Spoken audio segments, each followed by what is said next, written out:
करीम bright school Mehrabpur में terminal exam की position हासिल कंदड़ ॿारनि जी हौसला अफ़ज़ाई लाइ हिकु प्रोग्राम मुनक़िद कयो वियो, जंहिंमें शागिर्दनि जे वालिदीन खे दावत ॾिनी वई। उन मौक़े ते प्रिंसिपल अल्ताफ हुसैन सेतो साहब शागिर्दनि जे वालिदीन खे चयो त असां उस्तादनि सां गॾु वालिदीन जी बि ज़िमेदारी आहे त पंहिंजी औलाद ते महिनत कनि। स्कूल सां गॾु घर बि हिकु वॾी दर्सगाह आहे।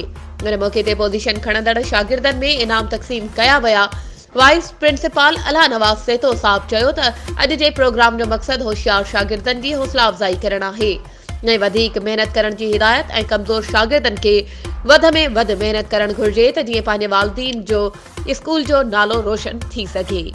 वधीक ख़बरूं ऐं अपडेट्स जे लाइ असांजे चैनल खे सब्सक्राइब कयो ऐं हा, बेल आइकन खे प्रेस करणु न विसारिजो त जीअं असांजी हर नई अचण वारी वीडियो तव्हां ताईं पहुची सघे।